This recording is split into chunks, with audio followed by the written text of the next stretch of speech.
और आइए अब खबरें विस्तार से देखते हैं। भोपाल से इस वक्त एक बड़ी खबर है, जहां मंत्रियों के कामकाज की समीक्षा होगी। मुख्यमंत्री सीएस की मौजूदगी में यह बैठक होगी। मंत्रालयों के कामकाज की समीक्षा की जाएगी।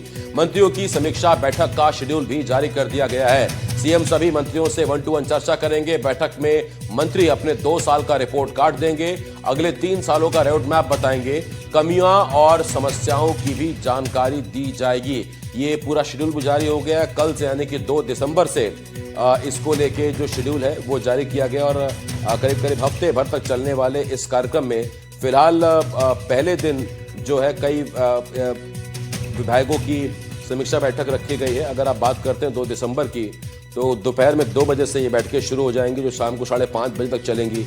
कल की बात करें तो इसमें पंचायत, ग्रामीण विकास, स्कूल शिक्षा, नर्मदा घाटी विकास विभाग, जल संसाधन, ऊर्जा, नवीन और नवीकरणीय ऊर्जा, इन विभागों की बैठक होगी। इन विभागों के मंत्रियों की बात करें अगर, तो मंत्री प्रहलाद सिंह पटेल, उदय प्रताप सिंह, और अगर आप देखें तो नर्मदा घाटी विकास विभाग, जल संसाधन, तुलसीराम सिलावट, प्रद्युम्न सिंह तोमर, राकेश शुक्ला, ये बैठक होगी। और बैठकें भी अलग अलग जगहों पर है। ये भी खास बात है कि बैठकें भी अलग अलग जगहों पर होंगी।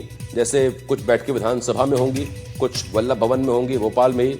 और 2 दिन ऐसे रहेंगे 8 दिसंबर और 9 दिसंबर, जहां बैठकें खजुराहो में होंगी। तो खजुराहो में जो बैठकें होंगी उसमें वाणिज्यिक कर, लोक निर्माण, ये तमाम ऐसे विभाग हैं जिनकी खजुराहो में बैठकें होंगी। तो ये बड़ी खबर इस वक्त हम आपको बता रहे हैं और बड़ी खबर भोपाल से आ रही है, जहां कल से विभागीय मंत्रियों की बैठकें होंगी। 1-to-1 चर्चा होगी सीएम के साथ। इसमें परेशानियां क्या है, उपलब्धियां क्या है, उनका जिक्र होगा। मंत्रियों के कामकाज की और ये जो बैठकें हैं, जैसा हमने आपको बताया कि ये बैठकें चलेंगी 9 दिसंबर तक। ये बैठकें चलेंगी, इसमें लगातार बैठकें नहीं है। 2 दिसंबर को बैठकें हैं, 3 दिसंबर को मीटिंग्स हैं। इसके अलावा 8 और 9 तारीख को बैठकें होंगी। शेड्यूल क्या है, क्या इस बैठक में होगा, निहारिका मेरे सहयोगी इस वक्त भोपाल से हमारे साथ जुड़ रही हैं। सीधा हम उनके पास चल रहे हैं।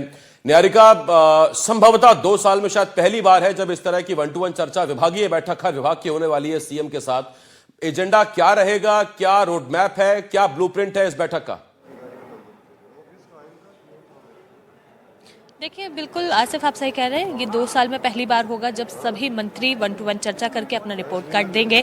2 साल बाद ये आगे के 3 सालों की रणनीति पर बात की जाएगी। साथ ही में 2 साल में जितना भी काम हुआ है उसका रिपोर्ट कार्ड यहाँ पर पेश किया जाएगा। सभी बड़े मंत्री हैं, कोई भी विभाग है, वे सभी के साथ बैठक यहाँ पर की जाएगी। बैठकों के दिनांक की अगर बात करें तो 2 दिसंबर, 3 दिसंबर, 8 दिसंबर और 9 दिसंबर, इस तरह से 4 दिनों में विभिन्न बैठकें होंगी। कल से पहली बैठक शुरू होगी, जो विधानसभा में होगी, दोपहर 2 बजे से शुरू होकर शाम को 5:30 बजे तक चलेगी। इस दौरान अगर हम मंत्रियों की बात करें तो मंत्री प्रहलाद पटेल हो गए, उनके साथ में यहाँ पर उदय प्रताप हो गए, मालवीय मुख्यमंत्री के खुद की विभाग हो गए, गृह मंत्रालय हो गया। इस तरह के तमाम मंत्री यहाँ पर मौजूद रहकर मुख्य सचिव की मौजूदगी में और सभी अधिकारियों की मौजूदगी में यहाँ पर बातचीत करेंगे और सारी चीजें यहाँ पर लोगों के सामने रखेंगे, पेश करेंगे और 2 सालों का अपना पूरा रिपोर्ट कार्ड देंगे। और उसके बाद अन्य 3 साल जो आने वाले हैं उसमें किस तरह से रणनीति बना रहे हैं, किस तरह से विकास कार्य को गति दे रहे हैं और साथ ही में लोगों को जो वादे किए हैं उसको लेकर किस तरह से काम करें, इस तरह के सभी चीजों पर यहाँ पर चर्चा होगी। देखिए आसिफ, कहीं ना कहीं सभी सुन रहे हैं कि किस तरह से मंत्रिमंडल में भी हलचल मची हुई है, कहीं ना कहीं उथल पथल उसमें देखने को मिल रही है। तो हो सकता है इससे वो चीज भी जुड़ी हुई हो, हालांकि देखना होगा कि किस तरह से होती है। और आपने एक बात बड़ी कही कि ये एक ही जगह पर नहीं है। कल की बैठक विधानसभा में है, 3 तारीख को चूंकि विधानसभा नहीं लगेगी, उस दिन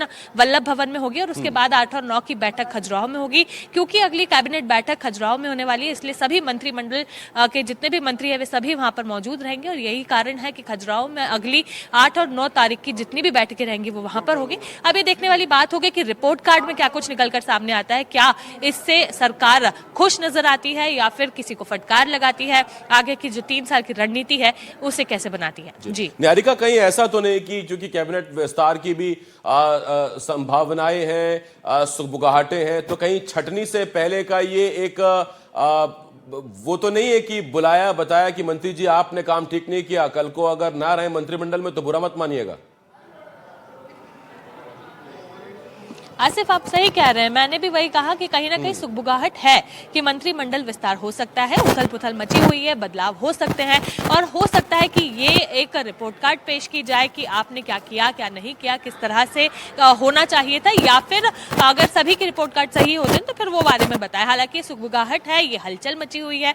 औपचारिक तौर पर अभी तक किसी भी तरह का किसी ने भी बाइट नहीं दिया है, कोई बयान नहीं दिया है, तो ये अभी कहा नहीं जा सकता है कि उसी को लेकर है, लेकिन हो सकता है कि उसमें भी इसका असर देखने को मिले। ठीक है निहारिका, इसका मतलब साफ है कि जिस वक्त में और आप बात कर रहे हैं वहां अलग अलग विभागों में इस वक्त अफरा तफरी मची होगी, फाइल पर फाइलें तैयार हो रही होंगी, आंकड़े जुटाए जा रहे होंगे, क्या रह गया, क्या कर दिया, सीएम साहब को बताना जो है। बहुत धन्यवाद निहारिका आपका इस तमाम जानकारी के लिए। निहारिका मेरी सहयोगी विधानसभा भोपाल से इस वक्त हमारे साथ जुड़े हुए थी। आगे बढ़ रहे हैं, धार से इस वक्त बड़ी खबर है जहां भारतीय किसान मजदूर महासंघ समन्वय समिति ने प्रदर्शन किया। एमएसपी समेत कई और मांगों को लेकर यह प्रदर्शन किया गया है। मांगों को लेकर खलघाट हाईवे पर जाम लगाया गया। किसान समिति के अध्यक्ष वल्लभ पटेल ने ऐलान किया है कि मांगे नहीं मानी गई तो लॉकडाउन जैसे हालात पैदा कर देंगे। गांव से शहरों की सप्लाई चेन को रोक दिया जाएगा। ये किसान नेता वल्लभ पटेल ने कहा है, जो किसान समिति के अध्यक्ष हैं।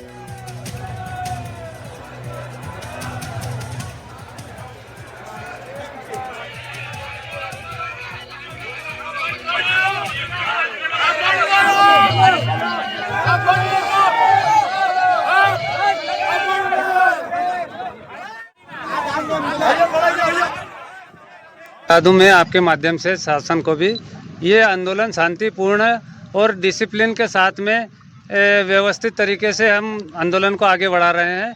और हमारी मुख्य 4 मांगे हैं शासन केंद्र सरकार से, जिसमें ऋण मुक्ति पूरा दाम, माने कि फसल की जो एमएसपी सरकार ने तय की है वो उस एमएसपी पे फसलें खरीदी जाए। दूसरा, किसान की सरकार की गलत किसान विरोधी नीतियों के कारण किसान कर्ज में डूबता जा रहा है।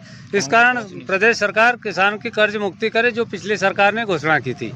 तीसरा, भूमि अधिग्रहण कानून में मध्य प्रदेश और दूसरे प्रदेशों में भेदभाव है।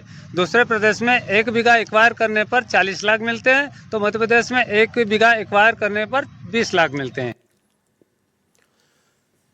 प्रशासन के साथ बैठक विफल होने के बाद किसान मजदूर संघ ने धार जिले के धामनोद में आगरा मुंबई राष्ट्रीय राजमार्ग 52 को जाम कर प्रदर्शन किया। इस दौरान हाईवे पर क्या तस्वीर थी, देखिए हमारी यह रिपोर्ट। देखिए, किसानों को हम लोग यही बात बताई है जो मैंने सुबह भी बोली थी कि चक्का